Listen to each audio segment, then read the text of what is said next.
Je sais qu'il y a vraiment la croyance comme quoi on ne peut pas très bien gagner sa vie en tant que décoratrice d'intérieur. Pour moi, c'est faux et j'ai essayé de te prouver comment moi j'ai fait pour y arriver. Il y a eu plusieurs années où j'ai réussi à faire jusqu'à plus de 150 000 euros de chiffre d'affaires en tant que décoratrice d'intérieur. Je te dis pas ça maintenant pour impressionner, pour te montrer: «Oh là là, je suis la meilleure, c'est trop, je suis trop forte» et cetera. Mais vraiment pas du tout. C'est juste pour te montrer qu'on peut le faire avec un business qui est bien organisé, qui est bien structuré, bien pensé et qu'en fait, bah, je suis pas plus géniale que les autres. C'est juste que j'ai mis en place des choses et c'est ça que j'essaie de te partager aujourd'hui. Donc, à plusieurs reprises, donc c'était pas rare du tout, j'ai fait des chiffres d'affaires qui dépassaient largement les 100 000 € et même jusqu'à plus de 150 000 €. Tout ça en prenant quand même beaucoup de vacances. J'étais maman d'enfants, en bas âge, donc je prenais toutes les vacances scolaires avec eux, j'étais à toutes les sorties d'école, je travaillais pas les mardis après-midi et les jeudis après-midi, donc c'était pas non plus en mode je me crame, tout le temps et je ne fais rien d'autre de ma vie. Hem, 1 chose quand même que je veux, te dire en toute transparence, c'est que là, je te parle de chiffre d'affaires. On est bien d'accord qu'un 150 000 € de chiffre d'affaires n'est pas 150 000 € de résultat. On entend beaucoup parler, voilà, des gens qui partagent leur chiffre d'affaires en mode: «J'ai fait 1 million de chiffre d'affaires». Oui, mais si tu as dépensé, une fortune en publicité, le chiffre d'affaires ne veut rien dire. Donc je veux quand même amener, du bémol à ce que je dis. Je te parle de chiffre d'affaires. Évidemment, le résultat final, le résultat, le bénéfice n'est pas la même chose.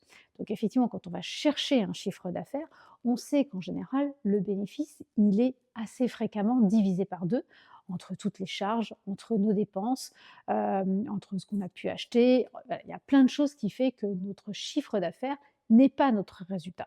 Donc moi, je te parle de mon chiffre d'affaires. Bien sûr, il n'y a pas eu 150 000 € dans ma poche à la fin de l'année. Ça serait hyper mensonger de le dire.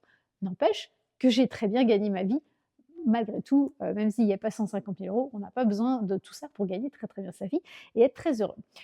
Alors, je vais essayer de te préciser en 5 points, de façon à être structurée, ce que j'ai mis en place dans mon business pour pouvoir atteindre ce plus 100 000 € de chiffre d'affaires. Premier point, qui me semble important et dont on ne parle pas souvent, c'est d'avoir le bon statut d'entreprise. Beaucoup de décoratrices qui se lancent en micro-entreprise. La micro-entreprise, c'est un statut qui est génial pour se lancer parce qu'effectivement, on n'a pas de charges fixes, on n'est pas l'obligation, d'avoir un expert comptable, on n'a pas besoin de s'y connaître en comptabilité, on n'a pas besoin de rendre compte, de nos résultats et cetera. Il y a quelque chose d'hyper facile. C'est en 3 clics, on crée sa micro-entreprise, c'est très compatible avec un job encore à côté, donc il y a plein de bénéfices à cette micro-entreprise. Mais pourtant, la micro-entreprise, pour moi, c'est un statut d'entreprise qui n'est viable que sur une très courte durée. Et ce que je dis aux femmes décoratrices que j'accompagne, c'est que moi, mon but quand je vous accompagne en business, et pour vous former à la déco, c'est de vous faire sortir de cette micro-entreprise le plus vite possible. Parce qu'en fait, la micro-entreprise, c'est un statut qui ne permet pas de faire plein de choses. C'est un statut déjà qui a un plafond, donc en fait, on a comme une espèce de plafond de verre au-dessus de la tête où on se dit: «Ah, faut pas que je fasse, plus de 35 000 € de chiffre d'affaires parce que sinon je vais me mettre à payer des taxes et cetera». Mais en fait, quand on se sent plafonné, on se met un plafond de verre et on s'auto-sabote pour ne pas aller plus loin. Donc ça, pour moi, au niveau mindset, déjà, ça va pas. Ce qui va pas non plus, c'est que c'est un statut où on ne peut pas déduire nos charges. Donc en fait, quand on est entrepreneur, on a plein de charges, des investissements au niveau des formations, on a besoin d'acheter du matériel, des logiciels, une imprimante, un ordinateur, peut-être un iPad. On a besoin d'acheter, de payer des prestataires, notre site internet, on a besoin de payer des cartes de visite. On en fait des investissements, divers et variés. On n'a pas un métier où on a besoin d'avancer beaucoup d'argent pour se lancer, mais n'empêche qu'on a plusieurs milliers d'euros qui ont besoin de sortir pour se développer. Donc ça, on ne peut pas le déduire. On ne peut pas déduire plein de frais professionnels. Par exemple, aussi, vous voulez inviter un client, à un lunch le midi, Bah, moi, quand je fais ça, évidemment, je le passe en frais professionnels. Donc c'est pas moi qui paye à titre personnel le lunch avec mon client ou le petit café avec l'artisan. Ça rentre dans mes frais d'entreprise. Donc forcément, c'est pas du tout pareil que d'y aller de sa poche. Donc ça, le statut de micro-entreprise ne permet pas ça. Heu et en plus, ce que ne permet pas le statut de micro-entreprise ou de façon très, très compliquée, c'est de faire de l'achat-revente. Je vais beaucoup te reparler d'achat-revente derrière parce que ça, pour moi, c'est le levier le plus puissant pour bien gagner sa vie. Donc je vais t'en reparler, mais un statut de micro-entreprise ne permet pas de faire du commerce, tout simplement. Parce qu'en fait, le chiffre d'affaires de ta micro-entreprise, c'est ce qui devient comme si c'était de l'argent gagné, alors que c'est pas vrai. Quand on achète du mobilier, oui, par exemple, je te donne un exemple beaucoup plus précis. Si tu vends pour un client un canapé, tu vas demander à ton client, admettons, 3 000 €, le prix du canapé, le prix public. Évidemment, nous, en tant que professionnels, on le paye bien moindre. Mais tu vas devoir demander à ton client 3 000 €, même si au final, toi, tu gagnes que 500 € sur ce canapé de bénéfice, mais n'empêche que tu as fait rentrer 3 000 €. Donc en fait, le statut de micro-entreprise considère que tu as gagné ces 3 000 €, alors que c'est faux. C'est ce que je te disais au départ, différence entre CA et résultat. Donc, la micro-entreprise n'est pas bénéfique pour faire ça. Donc forcément, ça nous bride, ça nous empêche de faire plein de choses.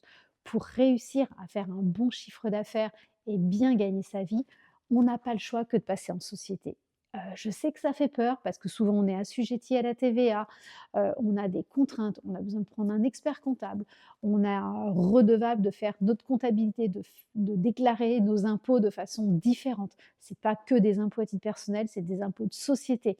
On doit cotiser, on doit faire plein de choses différentes. Ça impressionne quand on doit se lancer. La vérité, c'est que c'est pas si compliqué que ça.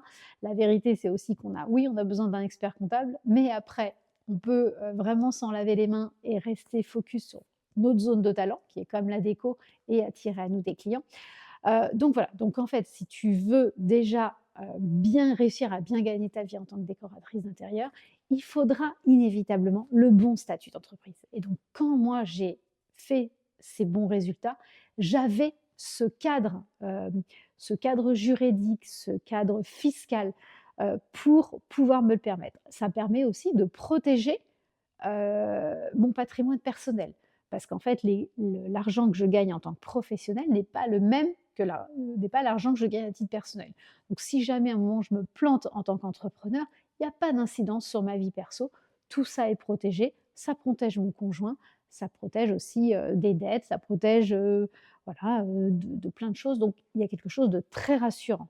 Ça inquiète quand on se démarre, mais souvent c'est un petit peu la peur de l'inconnu, bien plus que quelque chose qui n'a pas de solution. On est nombreuses à être en statut d'entreprise et ça se passe très bien, donc il n'y a pas de raison que toi, tu puisses pas le faire non plus. Donc si tu penses te lancer en micro-entreprise, je te donne complètement raison pour te lancer les 6 premiers mois, la première année, on va dire. Mais l'objectif que tu dois avoir en tête, c'est que si tu veux vraiment bien vivre de ton activité de décoratrice intérieure, il faudra que tu passes en société, il faudra que tu changes d'entreprise. Bien sûr, nous, on accompagne les décoratrices aussi à réussir ce passage et vraiment grandir en tant qu'entrepreneur. Deuxième chose que j'ai mis en place pour réussir à avoir ce chiffre d'affaires important, c'est d'avoir tout mon business structuré pour pouvoir accueillir des gros projets. Parce qu'en fait, encore une fois, un écueil dans lequel tombent souvent les jeunes décoratrices d'intérieur, c'est de ne pas prendre et de ne pas avoir la structure d'entreprise pour pouvoir prendre des gros projets. Il faut bien que tu aies en tête que, un gros projet est beaucoup plus facile à gérer en soi que plein de petits projets. Alors, pas le projet lui-même, hein, mais, l'organisation de notre business est beaucoup plus facile à gérer. Pour pouvoir gagner 4 000 € de chiffre d'affaires sur un projet, encore une fois, si c'est un gros projet, il m'en suffit d'un. Un projet à 4 000 €, c'est très, très fréquent. C'est facile à trouver. Non, c'est pas facile à trouver, mais c'est pas rare du tout, du tout, du tout. Pour gagner ce 4 000 €, si tu ne vends que des visites conseils, du coaching, bah, un coaching, admettons que ça soit 250 €, il va t'en falloir 16, si je calcule bien de tête. Donc trouver 16 coachings tous les mois, personnellement, j'y arriverai pas. c'est compliqué de trouver 16 clients uniques tous les mois, tous les mois, tous les mois. Alors que trouver un projet par mois, bah là, c'est beaucoup plus simple. Et ça, je te parle pour gagner 4 000 € de chiffre d'affaires. Donc effectivement, bah, 2 projets, ça fait tout de suite 8 000 € de chiffre d'affaires. En moyenne, hein, tous les projets ne sont pas 4 000 €, bien évidemment, mais c'était pour donner une image de quelque chose parlant, je trouve, qu'on ne peut pas bien vivre de son activité en vendant toute une série de petits coachings à quelques centaines d'euros. On a besoin d'aller chercher des gros projets. Et pour réussir à avoir ces gros projets, bah, il faut toute la structure autour, toutes les fondations de ton business qui sont bien pensées.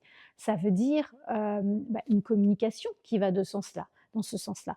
Ça veut dire aussi un client idéal très clairement défini, affiché, un client qui va se sentir, qui va se reconnaître en toi et qui va venir te solliciter pour des gros projets et non pas juste des petits projets. Donc ça veut dire des clients avec un pouvoir d'achat suffisamment élevé et donc ça veut dire bah, attirer ces clients-là. Si aujourd'hui tu as des difficultés à aller chercher des clients avec des gros projets, c'est pas forcément qu'autour de toi les clients n'ont pas les moyens. Pas du tout, souvent c'est une croyance limitante. C'est probablement que tu attires à toi ces clients-là parce que ta communication, ton positionnement transmet le message que c'est ça que tu recherches. Donc à partir du moment où on communique différemment, où on pose des mots différemment, où on pose des intentions en tant que décoratrice différentes, et ben en fait on attire à nous les bons clients pour pouvoir, heu les clients qui nous proposent des projets plus conséquents. Et encore une fois, c'est beaucoup plus facile d'aller chercher un client qui a un gros projet que d'en aller chercher une quinzaine par mois. Donc ça va être quelque chose de très important. Ça va dire aussi être capable de répondre dans ses process, dans son organisation à des gros projets.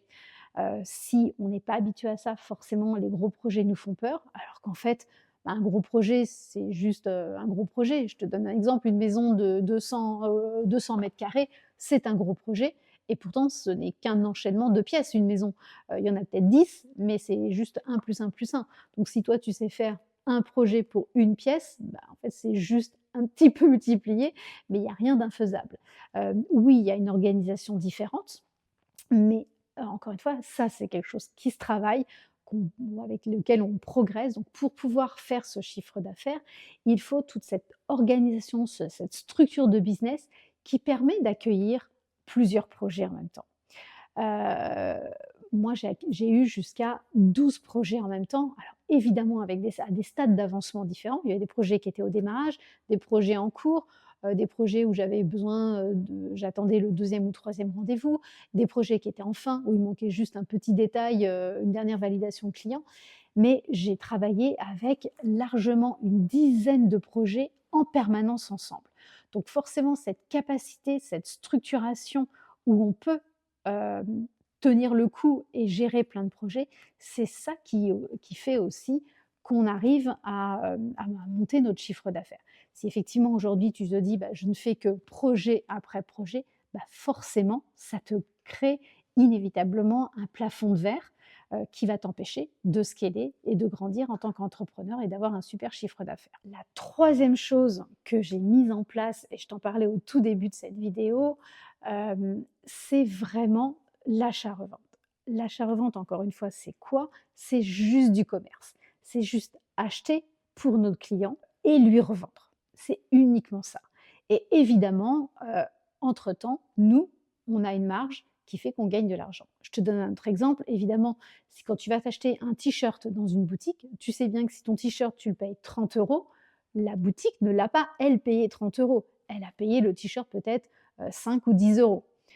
Quand tu vas manger un steak frites au restaurant, tu sais très bien que ton steak, le restaurateur ne l'a pas payé les 20 € que lui te fait payer. Je dis des prix, au hasard, je mange pas de steak, donc je ne sais même pas le prix d'un steak frites. Tu vois ce que je veux dire? Donc en fait, évidemment, quand on fait ce commerce, le prix où nous, on achète les éléments, ce n'est pas le prix où on le revend. Et en tant que décoratrice, c'est exactement ça qu'on fait. On revend à un prix public, un prix clairement affiché, donc il n'y a pas de mensonge, on n'arnaque pas du tout notre client. Mais par contre, on vient négocier en amont des tarifs avec nos fournisseurs. Alors, il y a toute une structure, encore une fois, à mettre en place et ça, c'est vraiment ce qu'on travaille dans nos accompagnements, heu, avec nos élèves, mais c'est vraiment, ça qui est essentiel. Donc forcément, au départ, tu vas vendre une prestation de décoratrice où tu vas concevoir le projet, donc tu vas être payé, je reprends mon exemple des 4 000 €, tu vas être payé pour ta créativité, ton accompagnement avec le client, répondre à ses besoins, transformer son intérieur et cetera.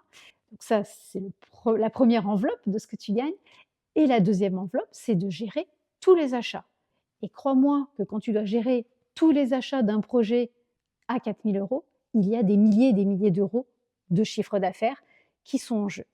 Il y a plein de choses qu'on peut acheter pour nos clients. Il y a tout le mobilier, il y a évidemment tout ce qui est papier peint, il y a tous les luminaires, il y a tous les accessoires, les rideaux, les tapis. Il y a plein, plein, plein de choses dans un projet déco où on vient, faire ses achats pour le client et entre-temps, on empoche les bénéfices. Donc c'est ça qui fait exploser nos chiffres d'affaires et qui fait qu'à la fin, bah, il y a quand même beaucoup d'argent dans l'entreprise et qui fait qu'on en vit bien. Encore une fois, c'est pas si simple que ça à mettre en place. Je dois avouer que je l'ai pas fait, je pense les premières années. J'ai dû mettre 2-3 ans largement avant de me sentir confortable pour le faire, parce que personne ne m'a jamais expliqué comment faire ça à l'époque. Donc oui, ça impressionne, oui, on a peur du service après-vente, on a peur de en cas de problème, comment je le gère, comment je me fais payer, il y a et je suis pas la banquière de mes clients, donc comment je gère cette trésorerie? Évidemment, tout ça, nous, on t'accompagne pour, pour, organiser tout ça et prendre zéro risque parce qu'encore une fois, tu n'es pas la banquière de tes clients, donc tu es pas censée avancer l'argent et prendre des risques. Donc voilà, c'est pas le sujet de cet épisode, donc je vais pas détailler ça maintenant, mais il y a vraiment cet achat-revente à mettre en place pour pouvoir, faire grandir ton business, scaler comme on dit et vraiment avoir beaucoup plus de chiffre d'affaires. Donc, c'est pas si simple, j'en ai conscience, ça fait peur là aussi, mais en vrai, c'est encore une fois des peurs qui sont bien souvent pas fondées et c'est pas si compliqué que ça.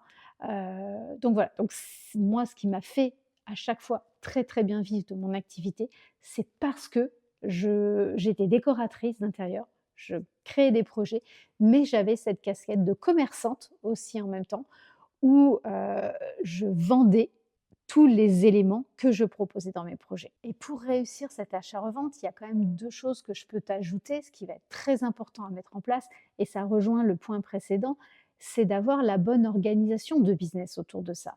C'est-à-dire qu'il va te falloir les bons fournisseurs pour ça. Et c'est quoi un bon fournisseur? Un bon fournisseur, c'est, heu, un fournisseur qui a des produits qui sont alignés avec notre client idéal. Parce que si tu présentes un client, admettons que tu as un client idéal qui a des tout petits budgets, on va dire pour caricaturer, hein, des budgets Maison du Monde, Ikea, Leroy Merlin, etc. Si toi, tu lui mets en face un fournisseur qui fait des canapés à 4 000 €, ton client idéal, il va dire mais vous êtes folle, enfin, je suis incapable de me payer ça. Ça, c'est irrespectueux de votre part de me proposer un canapé hors de prix. Bah, évidemment que je ne peux pas me le payer et donc en fait, bah, on se plante tout simplement et on ne sait pas répondre, à la demande du client. Si à l'inverse, tu réussis à avoir des projets, des beaux projets avec des clients qui ont un joli pouvoir d'achat, et cetera, mais que tu leur proposes que du IKEA parce que tu as pas été chercher les fournisseurs en adéquation avec leurs besoins, bah, c'est pareil, ce client-là, qui a un bon pouvoir d'achat pourtant, il va pas se reconnaître dans tes propositions et il va pas adhérer à tes projets et il va pas te confier son projet. Donc en fait, ça va être très important que, tout soit aligné, que tu aies les fournisseurs alignés avec les clients. Et puis, bah, les clients, on peut avoir plein de clients différents, hein. J'ai pas du tout eu que des clients avec des gros pouvoirs d'achat, mais ça veut dire que j'avais différents styles de fournisseurs, des fournisseurs un peu plus, entrée de gamme et oui, j'ai beaucoup travaillé avec IKEA parce qu'on va pas se mentir, IKEA, c'est quand même une marque, génialissime, et on est bien, bien content que ça ait été inventé. Des petits fournisseurs, voilà, sans enfin, pour des luminaires par exemple, on était très, très raisonnable en prix et puis à l'inverse, j'ai eu des fournisseurs beaucoup plus haut de gamme, des luminaires qui dépassaient largement les 1 000 €, les milliers d'euros, parce qu'il y a les clients qui ont besoin de ça. Et puis, bah, nous forcément, c'est des fournisseurs qui offrent de belles marges et c'est là qu'on devient, bah, beaucoup plus rentable et que le chiffre d'affaires explose beaucoup plus rapidement. Donc ça va être important aussi que pour réussir cet achat-revente, il y ait les fournisseurs bien pensés, bien sélectionnés, bien choisis en fonction de notre style, en fonction du style de nos clients et de bien savoir communiquer tout ça. En fait, j'ai souvent tendance à parler qu'il faut un triangle. Les pointes de ton triangle, ça va être le client idéal, les fournisseurs et tes offres de prix. Enfin, tes offres, tes prestations et tes prix.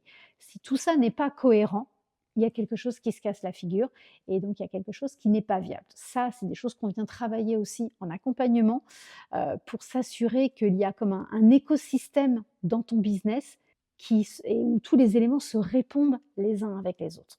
Quatrième chose que j'ai beaucoup fait pour pouvoir avoir ce chiffre d'affaires vraiment intéressant, c'est beaucoup, beaucoup de communication.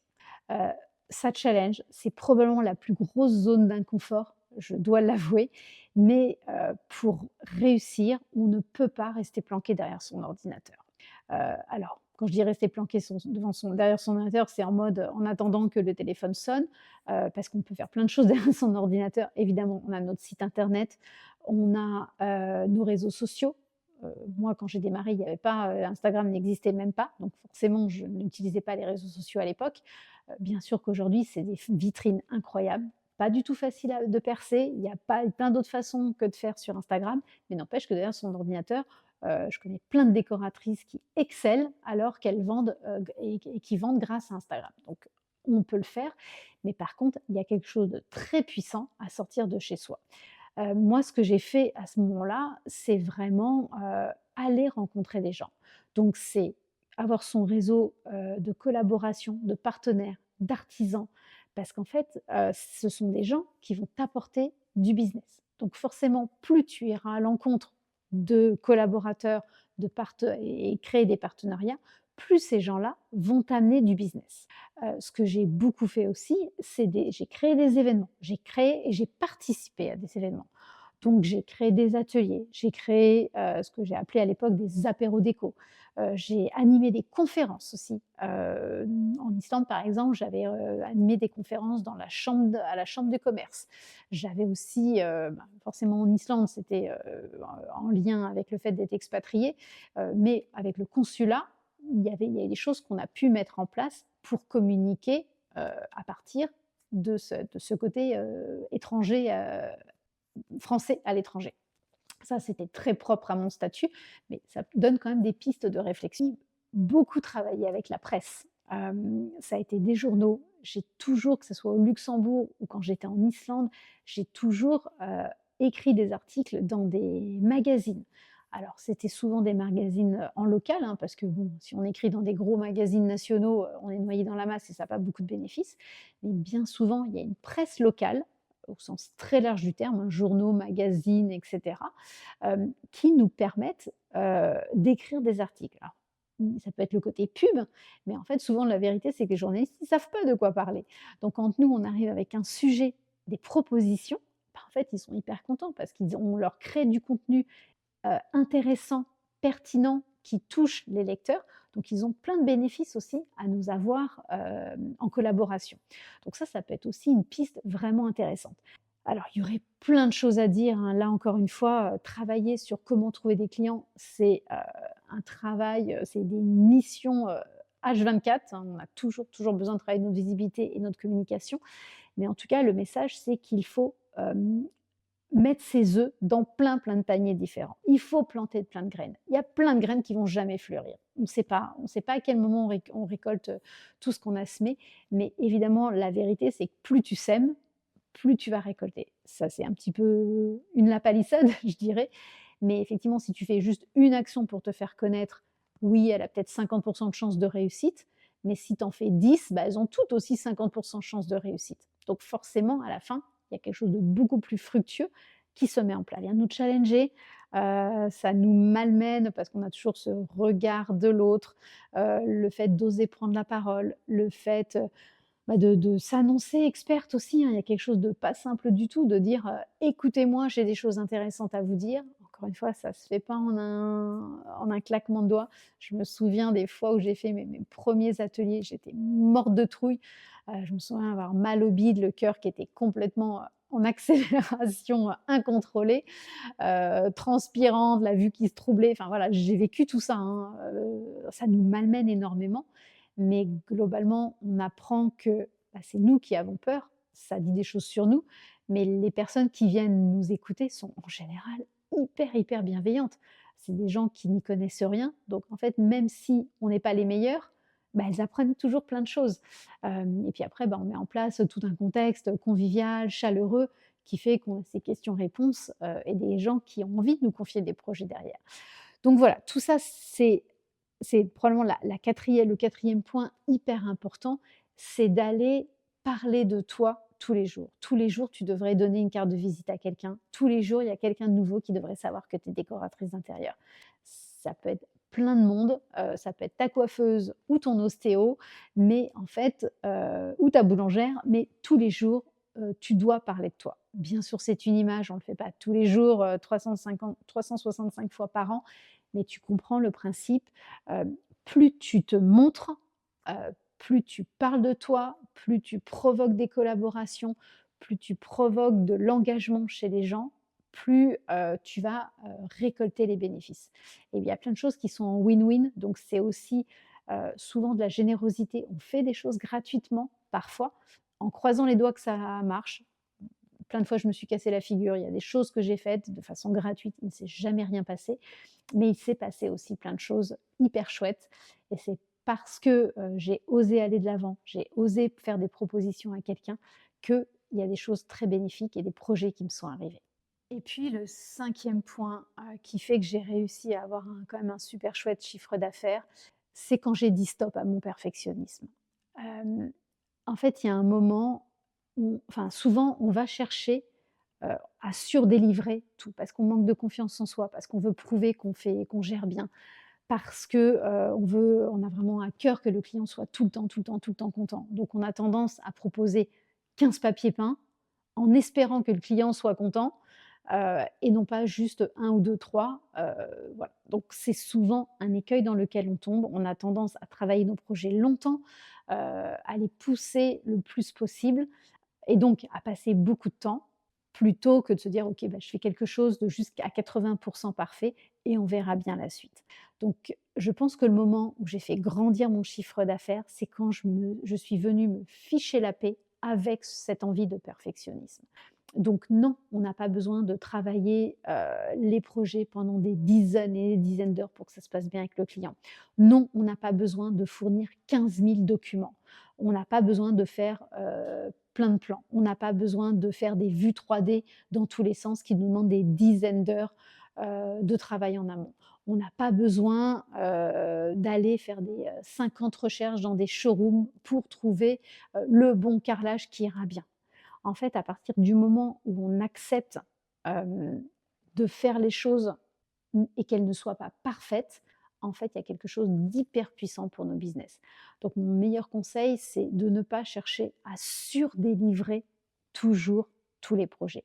Oui, on veut que le client soit content. Oui, je suis la première à chouchouter et encore aujourd'hui, hein, chouchouter mes clientes, de façon plus, plus, plus, ça c'est certain. J'ai tout aussi en tant que décoratrice toujours été là pour mes clients. Ils ont toujours des réponses dans la journée. Il n'y a jamais de client qui reste sans réponse. Je réponds à toutes les demandes. Je vais retravailler un projet si le client n'est pas satisfait. Mais par contre, je ne vais pas, chercher la perfection en première instance, en fait. Parce que je me dis aussi que de toute façon, peut-être que moi je vais trouver ça parfait, mais si ça plaît pas au client, on s'en fiche que ça soit parfait. Ce qu'on veut, c'est que ça soit parfait pour le client et que le client soit pleinement content. Donc je trouve qu'il y a beaucoup plus de bénéfices à présenter un projet qui est juste très bien, hein, évidemment, je ne propose pas des choses médiocres, jamais de la vie, et de se dire qu'on va finir de travailler le projet avec le client.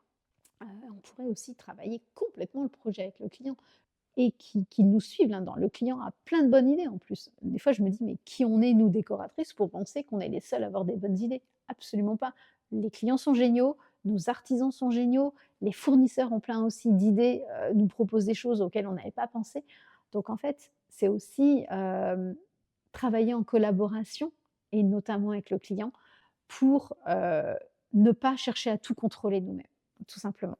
Donc je pense que j'ai vraiment grandi en tant qu'entrepreneur, j'ai gagné beaucoup plus d'argent quand j'ai vraiment arrêté de vouloir tout contrôler, et que voilà, j'ai travaillé juste très bien sans aller vers la perfection.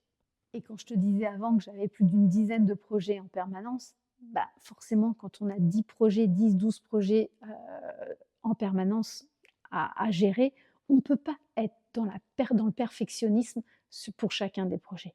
Parce que là, on y laisse notre peau tout simplement. Donc en fait, c'est aussi, vraiment répondre aux besoins du client sans forcément, coûte que coûte, le faire passer par toutes les étapes que parfois on a vues en formation et les APS, APD, tout ça, moi j'y crois pas 2 secondes, de systématiser des process. Il faut qu'on ait nos process, hein, bien sûr, mais en fait heu, chaque projet nécessite, un process différent. Chaque client est différent, donc je trouve que pour être les plus rentables, les plus efficaces possibles, on se doit aussi de répondre de façon la plus mesurée possible et non pas, voilà, toujours en faire plus, plus, plus. C'est pas ça que cherche le client. Le client, il veut juste la meilleure transformation pour lui, le meilleur accompagnement pour lui. C'est ça qu'il paye et il paye pas pour, des rendus 3D, des visuels dans tous les sens, des plans qui serviraient à rien. Ça, de toute façon, ça finit à la poubelle, donc le client n'a pas envie de payer pour ça. Il a envie de payer pour une belle expérience, une belle transformation de son intérieur, mais juste pas plus que ça. Alors évidemment, il y a plein d'autres choses, hein. Là, j'ai fait, 5 gros points qui me semblaient hyper importants. Évidemment, il y a plein de petites choses, plein d'autres curseurs qu'on bouge, hein, pour réussir à bien vivre du métier. Ça, évidemment, on le travaille, dans les formations et dans les accompagnements. Mais déjà, là, tu as quand même les grandes, grandes bases. J'espère que ça te sera utile. J'espère que ça va te parler. Si tu as des questions, n'hésite pas à me le dire en commentaire. J'y répondrai, bien évidemment avec grand plaisir. Viens m'envoyer des messages en privé aussi. J'y réponds toujours avec beaucoup de bonheur. Donc voilà, j'espère que tout ça, te donnera aussi le courage de te reconvertir si, c'est ta situation actuelle. Parce que souvent, on a un petit peu toutes ces remarques comme quoi le métier de décoratrice d'intérieur, c'est impossible d'en vivre. C'est pas vrai, ça fait 14 ans que je suis décoratrice d'intérieur et ça a toujours marché. Donc c'est juste une façon d'organiser nos business, efficacement qui fait que ça marche.